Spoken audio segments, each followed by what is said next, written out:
রাষ্ট্রের জিম্মেদারি।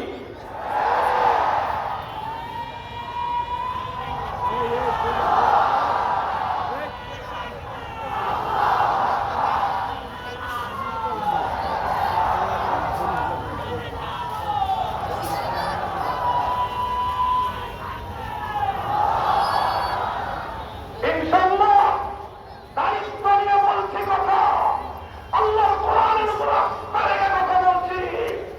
এই সমাজ, এই রাষ্ট্র, দেশে জাতির জন্য আমাদের পূর্বপুরুষরা ঘাম দিয়েছে, অশ্রু দিয়েছে, ফোটা ফোটা রক্ত দিয়ে জমিনকে খরিদ করা হয়েছে।